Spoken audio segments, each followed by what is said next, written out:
to get the best of both worlds and to avoid the black background and all these kind of visual things.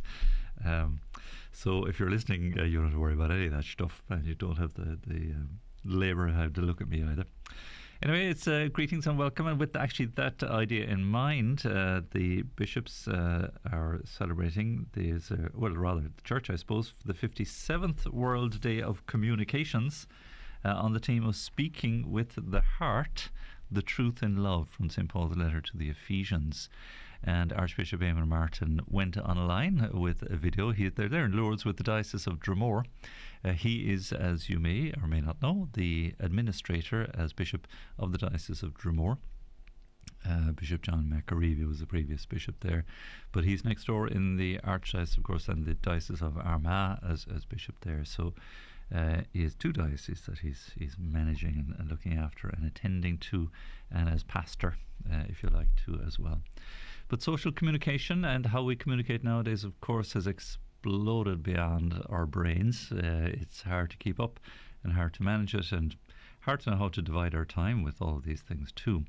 But nonetheless, it's as I have learned here with my journey through Radio Maria this past 6 years, it's a place to be. I was kind of pulled into it, screaming and kicking a little bit. I was always a little bit resistant and allergic to things like Facebook and YouTube and all of these things, just because of what the bishop refers to as part of his few words that you will play for you now, a kind of a toxicity that accompanies it. But if you can take some of that on the chin and treat it with a grain of salt that it's worthy of, there's much that is very good and worthy in the area of social media and online activity, especially in the realm of faith. And there is need for massive discernment in terms of what we allow ourselves to be exposed to online, as much as there is as to how we use it and how we add to it even ourselves as well. So we're going to have a quick listen. I think Thomas has it lined up there to Archbishop. He's you can hear the background maybe of Lourdes there, and the audio quality is with a camera, I guess, too. But fair play to Archbishop Eamonn. I don't know where he gets the energy, how he thinks of all of these things to keep it going. But it's good. So World Communications Day challenges us, the Pope says, to speak always the truth with love. So we'll have a quick listen to Archbishop Eamonn Martin, and maybe a few thoughts maybe to share with you. So thanks, Thomas. This year I'm pleased to be marking World Communications Day here in Lourdes, where I'm on pilgrimage with the Diocese of Dromore. There's an old saying, sticks and stones may break my bones, but words can never hurt me. But I think that could never be so far from the truth. I think we all know nowadays that what we say and how we say it can cause immense damage, whether it's at home, in the workplace, or on social media, or in person. The comments we make about others can either build them up or destroy. That's why Pope Francis, in his message for World Communications Day this year, is challenging us to always speak the truth with love. Out here in Lourdes, people from all over the world are united in love and concern for the sick and the vulnerable, and the pilgrims here share a common language of prayer and praise. But we're all very conscious that the world can be a cruel place at times, and that the language we use is sometimes insensitive and destructive. Social media, for example, can create a toxic and hurtful environment with many comments and postings about others that are downright mean or judgmental. It's worth thinking this week about our own use of online platforms, our likes, our retweets, the opinions we share, including the images or GIFs that pretend to be funny. Apart from the times when information can be widely shared which is blatantly false and defamatory, there are also many other comments about people's looks or feelings, their mistakes or faults, that lack any kind of mercy or understanding of human weakness. Pope Francis is inviting us to consider looking into our hearts and asking ourselves, what's going on in there? What kind of darkness or noise is there that leads me to be so lacking in empathy or mercy at times? And he reminds us of a phrase from one of the Psalms, which says, guard your tongue from evil. I suppose the keyboard version of that might be, guard your thumbs from evil. If we could all do that this week, the world would be a more loving, caring, charitable and peaceful place. God bless you from here in Lourdes. Oh, fair play to Archbishop Eamonn Martin. Guard your thumbs from evil. That's a nice one.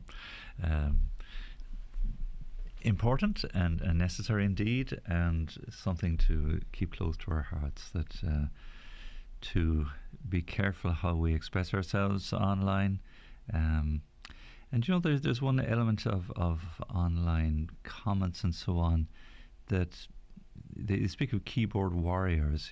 There's a certain kind of anonymity attached to the way people will comment on things and add to social media, where it's kind of, maybe the sense is that there's no judgment or there's no comeback or kickback from that. And yet, things we can post online can be or send through emails, or again, the digital communication, because there's a certain anonymity, if you like, or a facelessness to it, can be very damaging and very, very hurtful, and very, people can give expression to themselves in ways that go beyond propriety.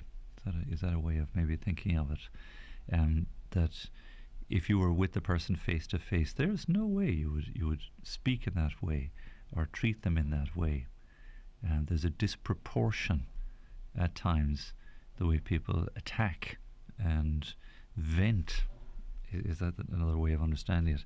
Sort of venting their anger through social media communications and digital communication, that isn't at all appropriate for interrelation with other human people, human persons, and that you simply would not do. If you were sitting opposite that person, you would not say the things that you just typed. You simply wouldn't. It would be very ugly and very nasty. And that seems to be an element of what goes on in the area of social media at times. People feel free to just put down whatever they think, and it can be very hurtful and do a great deal of damage. And that's why, I've resisted it for so long myself, and wouldn't, just touch with a barge pole, simply because you're exposing yourself to that kind of uncharity, and it's sinful. That is just sinful, that kind of angry, hateful, disparaging, judgmental, as Archbishop Eamonn said, approach to things. That's not charity. That's not of God, and that's not good, and needs to be repented of and to be turned away from. And if we find ourselves kind of drawn into that kind of behavior, or drawn into sort of exposing ourselves to it online, there's a kind of a fascination at times, isn't there, we have with kind of looking in on other people's conversations and that, or sort of engaging in it. It's like the whole area of sort of gossiping, or again, what's it? Would you call it voyeurism of a sort? Verbal I don't know. I'm struggling to find the right way of expressing it. But we can become attached to this kind of way of negative thinking, and it is toxic, is the right word. It can be so poisonous, because it'll malform our way of thinking and draw us into that way of acting ourselves, and throwing digital punches and throwing digital grenades in all kinds of directions. Not at all helpful. Very, very unkind, very uncharitable.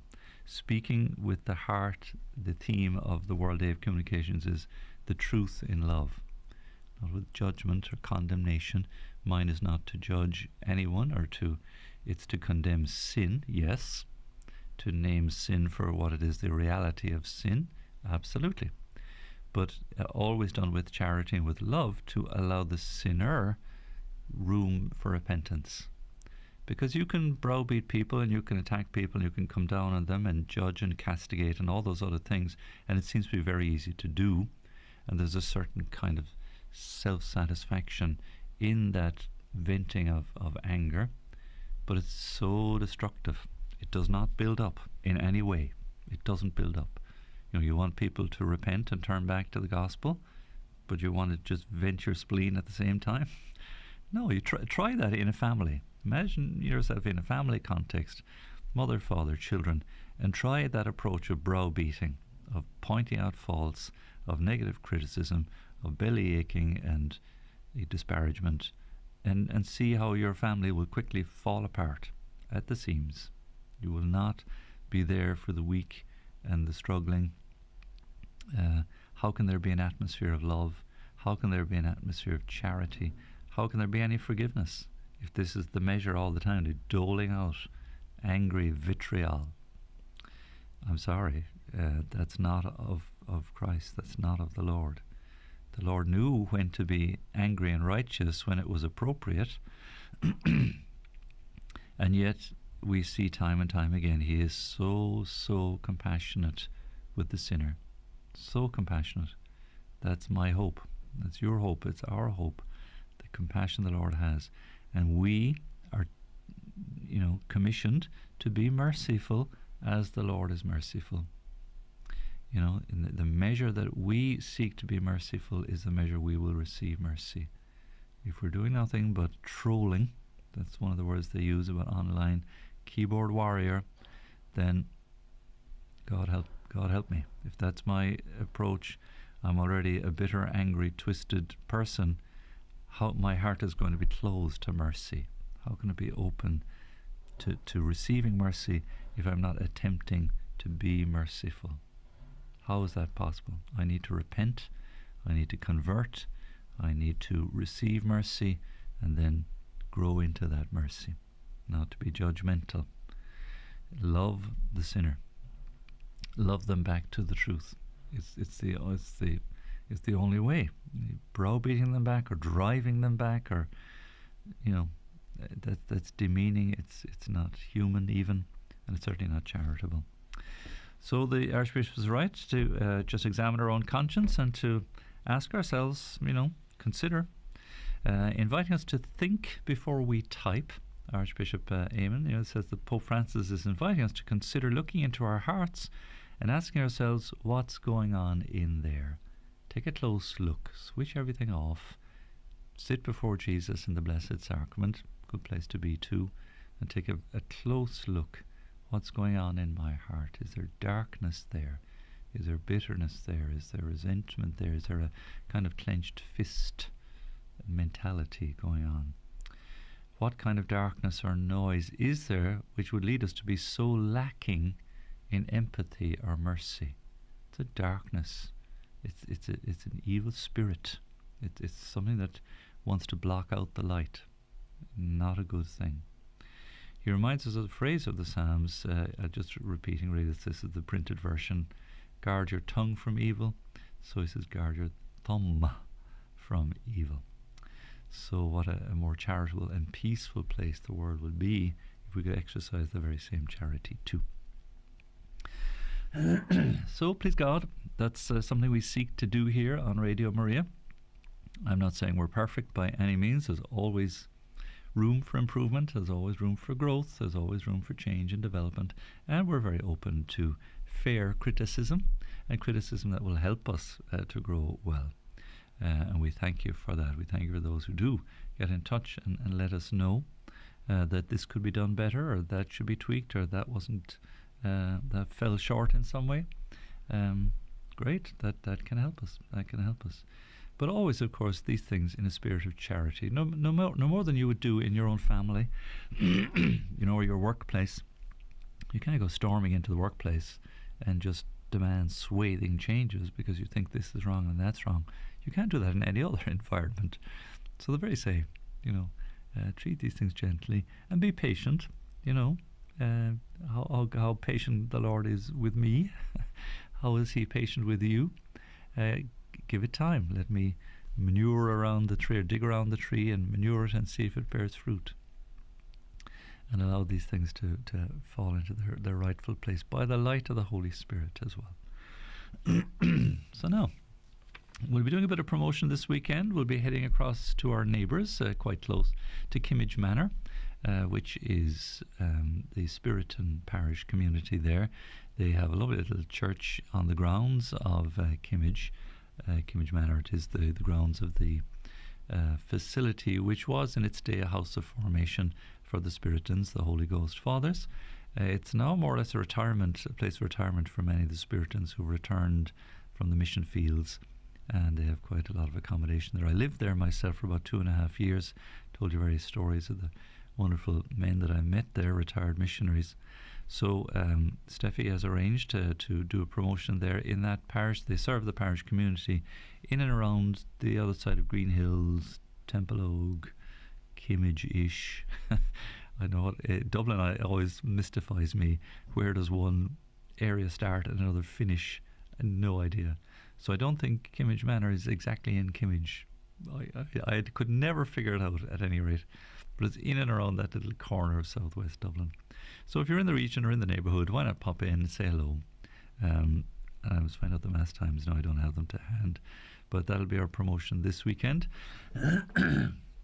Excuse me. And I'm not sure if there's another one simultaneously happening. I don't have my information just in front of me here. But certainly we'll be continuing our plans for outreach all around the country. Please God, I think there's Meath coming up sometime. More parishes around Dublin. Where else has been suggested? We're going on our cycle in June down on the Greenway, and hopefully following that up with a promotion in Ballyporeen, which would be Cashel, I think Cashel and Emily Diocese. Ballyporeen, of course, famous for the connection with President Ronald Reagan. There doesn't seem to be an American president that we don't have some connection to, even some of the past presidents as well. And the current president, they all seem to have some link with Ireland. Isn't it amazing how we managed to find that connection? So that, please God, that's coming up soon as well. Very good. Will I continue on a little bit more, if I may, with the statement of the Catholic bishops again on the 5-year review since the abortion referendum in 2018. And they were going through, as we left it off yesterday, some of the recommendations of the review, which the bishops are certainly seeing that are helping to aid and abet the act which has legalized the killing of innocent unborn life. And the recommendations are not recommendations to support women and unborn children, to save lives and protect women. It's the very opposite. And we looked at 2 of them yesterday. They're looking to abolish the mandatory 3-day waiting period and to make it an advisory period. And the evidence has shown that women who are allowed a 3-day period following a consultation and a request to destroy the unborn life in their womb, that the way we have a kind of a cooling off period on some of these contracts and things, just time for the woman to assess the magnitude of such a grave decision for her baby and for herself and for her family. And so here the recommendation wants to, how does this make any sense?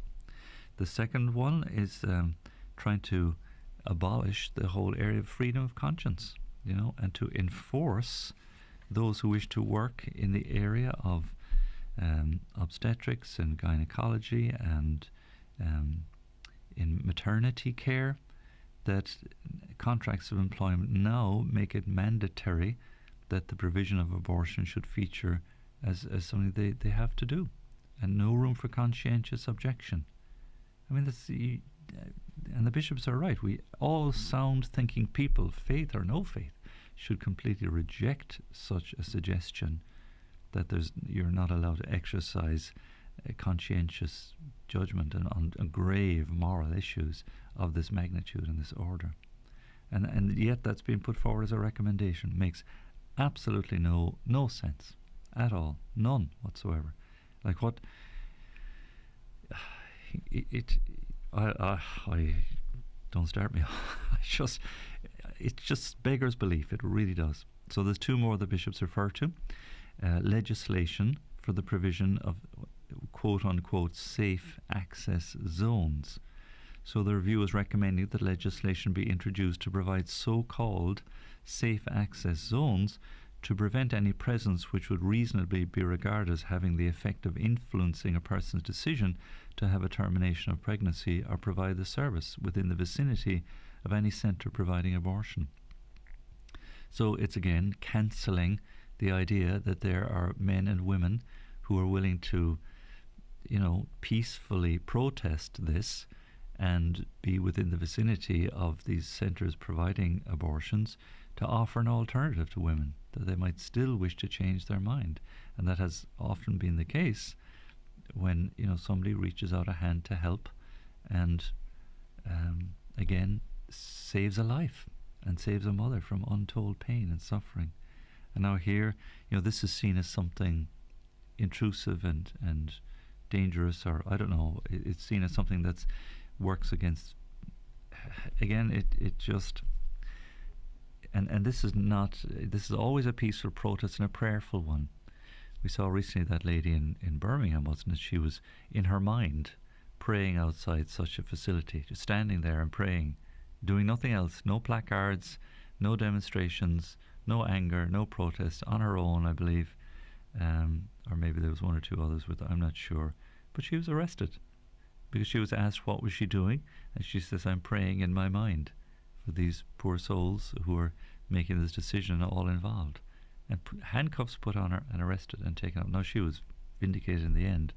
But is this, like, again, my head explodes. Is this the direction that we're going in? Is it not possible to reach out and provide an alternative support, which is what we would look to our political leaders to do, and those who have responsibility to do? So again, how does this make any sense at all? Limiting the right, the statement says from the bishops, to peacefully assemble is not the action of a state which purports to present itself as having a liberal, democratic value system. I mean, where's the freedom gone all of a sudden? Where is, the right to choose gone? Can I not have the right to choose to stand there, pray, and peacefully offer an alternative? Like, so that there's liberal democratic values, but it's only for the liberal for those who want to do all these evil things. It just doesn't make any sense at all. We believe that those who conscientiously oppose abortion as a crime against humanity must be free to express their concerns in a respectful and non-violent manner in the public space. As part of that consultation and engagement in that whole topic, that area, the pro-life groups contacted the Gardaí and contacted hospitals and maternity units around the country to ask them, had they experienced anything untoward or anything, I don't know, violent or negative in the way of so-called protests like this, those pro-life, good pro-life, courageous people who stand and offer support. And there was nothing. There was no arrest, there was no harassment, there was no haranguing, none of these things.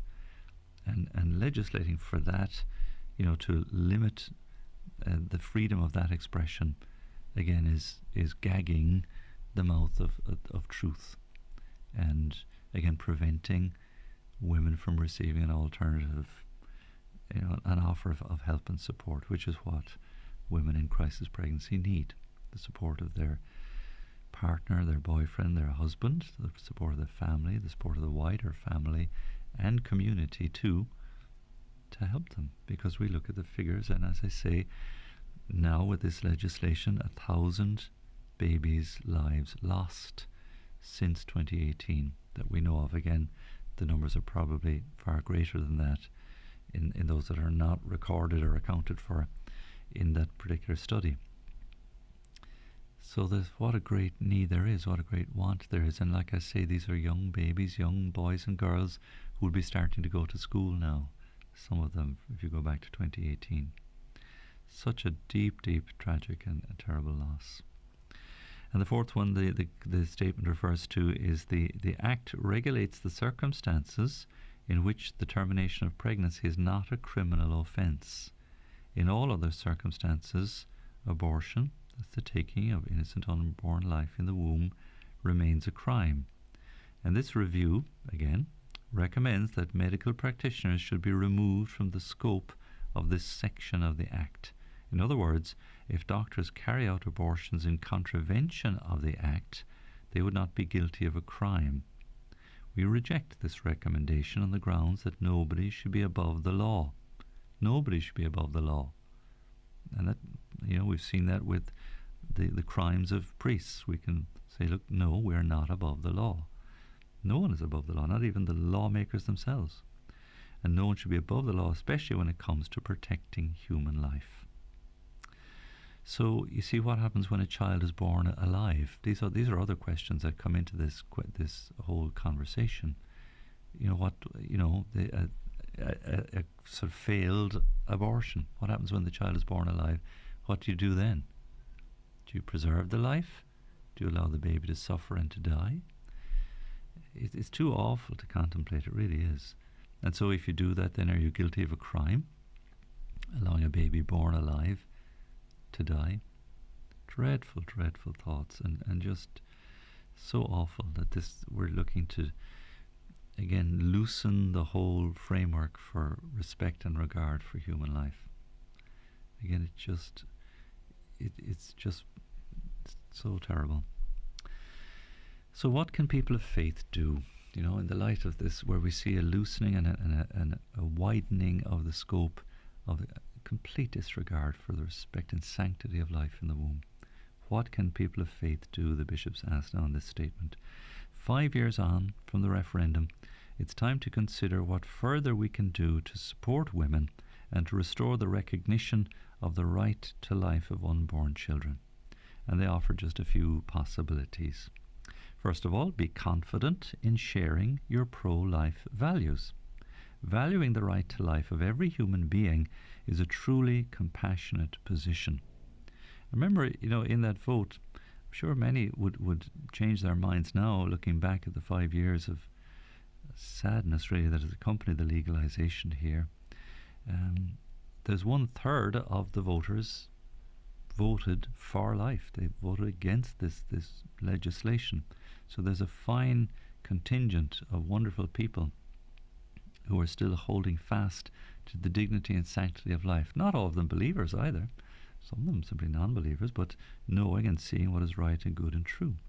So the bishops are saying, valuing that right to life of every human being is truly compassionate. In our homes and workplaces and among our friends, we need to have the confidence to speak truthfully and respectfully about the dignity of every human life. Have these conversations with others. Don't be afraid, and ask the right challenging questions and become informed about the topic. And again, hold fast to the central key principle that every human life is sacred from the very first moment of conception until natural death. And that to break or diverge from that principle means to diverge from truth and to head down a path of justification for the destruction of life at any stage, born even or unborn. And this is what we see with the move towards euthanasia.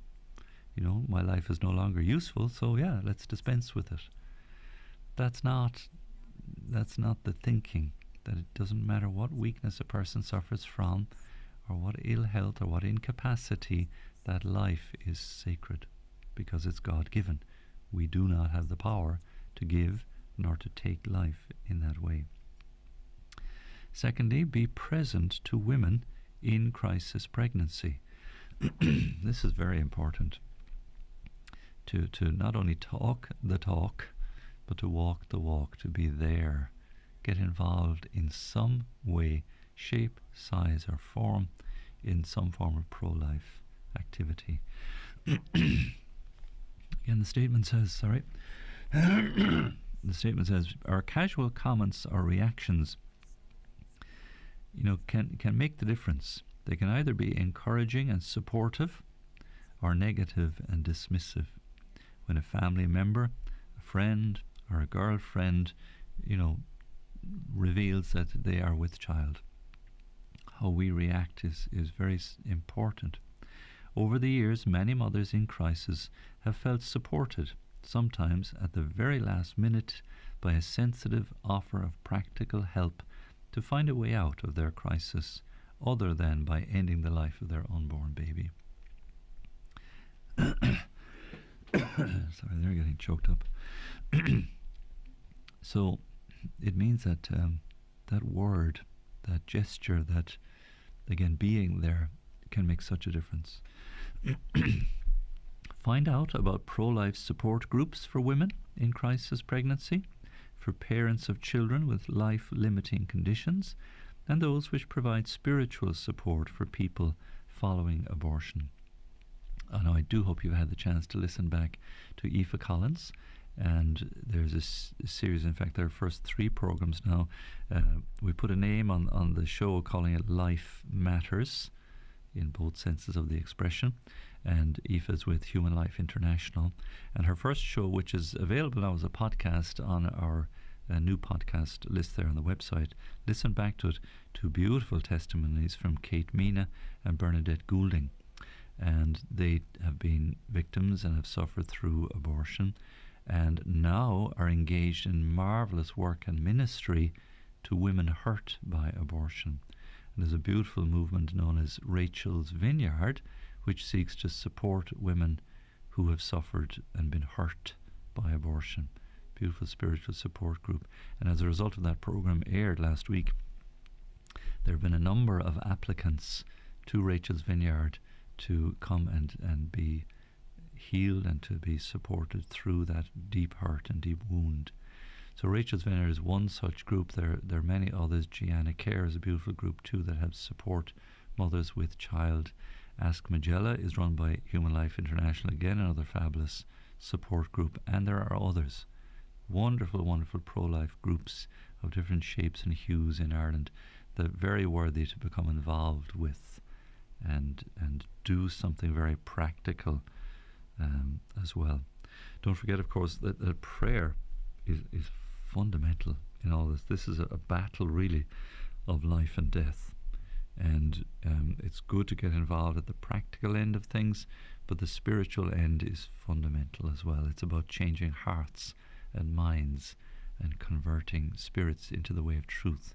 That demands prayer and patience, a great deal of. And our adoration here on Radio Maria has that in mind as a major theme for faith, certainly, and for life. And that in the path and the journey to faith, people come into the light of truth and they find the path to life with that. So the spiritual component, this is a diabolic end times debacle that's going on. It's quite apocalyptic in its way, because what is going on is a battle for life and a battle for the family and the home. And we're seeing this with all the other stuff that's been shoveled in our direction that would militate against the beauty and dignity and sanctity of life and the great blessing that is married life and the home and the family as crafted and created and intended by God. That's where faith steps in. So that's something we can most certainly do, is get involved. But I love the expression there, be present to women in crisis pregnancy. So that would certainly mean physically, but also spiritually, because it's a battle. It is an epic confrontation of life and death. And the scriptures say, choose life, that you may have life and have it to the full. We are living certainly through a culture of death. And so the bishops are right to point out that these recommendations, which again, are recommendations against life, away from supporting women. No doubt, those who support these things see them as, it's a further liberalization and therefore supporting women and supporting them to make their choice.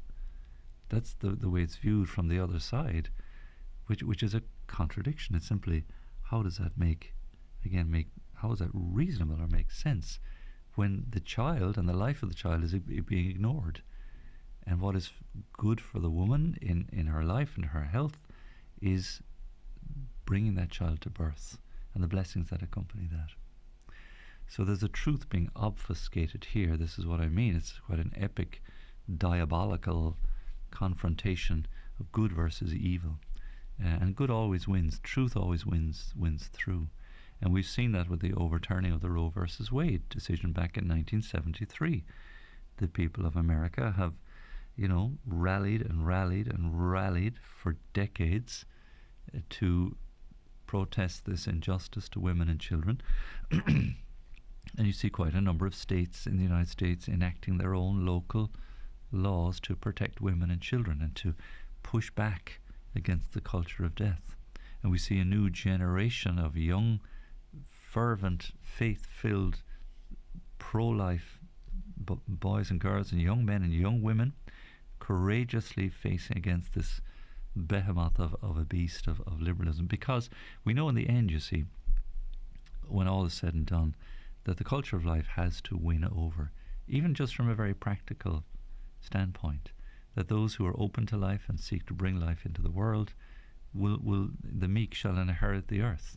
Because those who seek the destruction of life and these kind of recommendations which just widen the prospect of destroying life, again going back to my argument that years ago, that conversation I had with that political figure outside the church, say, look, by being pro-abortion, you're destroying your future electorate, your future voters. You really want to stay in power?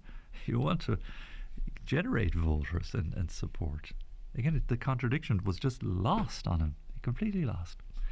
And sadly, indeed, the culture of death, perhaps it's lost on those who advocate that. They're in a dark place and can't come out into the light. That to continue on this self-destructive path of it just implodes. It's a kingdom divided against itself. It cannot stand. So those who support life and promote life and again are open to life, those wonderful families and couples who welcome children, this is where the victory will come. And it's a matter of time, perhaps you might say, at a practical level. But the spiritual element is so fundamental to all of that too, to build a culture of life and a civilization of love. This is what brings us to prayer before the Blessed Sacrament, especially here in the studio. The third recommendation from what can people of faith do that the bishops suggest, sign up for the Pray for Life novena. Excuse me. And we must do that. What date are we now? The 19th. So it's a note to self here as well. Join people across Ireland and the UK in the annual online Pray for Life novena, which begins on the 23rd of May and concludes on the 31st of May, which is the Feast of the Visitation. That's Our Lady visiting her cousin Elizabeth. A most magnificent pro-life encounter there. Two babies in the womb greeting one another, Elizabeth and Our Lady encountering one another, too, giving praise to God. My soul magnifies the Lord. So very fitting there should be a novena of prayer for life, culminating with the Feast of the Visitation. And there's a website, prayforlife.ie. So it's something in our editorial we must attend to and see can we find a place in our scheduling and our programming to also join that Prayer for Life novena here. So just to conclude that the Bishop's statement, we remain convinced that the Regulation of Termination of Pregnancy Act 2018 will, in due course, be repealed. We welcome the fact that a number of Oireachtas members, that will be members of the Dáil and the Senate, the political bodies here in Ireland, they have stated that they do not wish to see a liberalisation of the current law. We will continue, however, to encourage a greater political acceptance that abortion is not the solution of a crisis pregnancy. The gospel of life will not be silenced. 5 years on, we will continue to advocate that both lives matter, both mother and child. That was one of the lovely slogans that came out of much of the pro-life work. Love both. Love both mother and child. Both lives matter.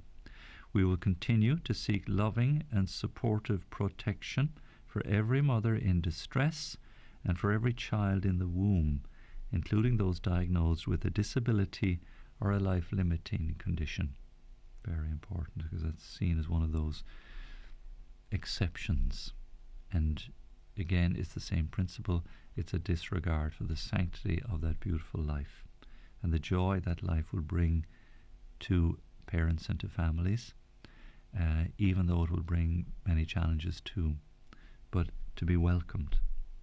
We do so because we believe that all human life is sacred, and that Ireland and the rest of the world will one day come to accept this truth. Meanwhile, we continue to do our best to change the narrative through dialogue and by testifying in season and out of season to the gospel of life. So a very powerful statement there from the Irish bishops that came out last Sunday, the 14th of May. It's called Abortion, Changing the Narrative. So if you look up the Irish Catholic Bishops' Conference, you'll find that statement there, and I do hope it was shared with you at Sunday Masses. I think that was the anticipation last Sunday.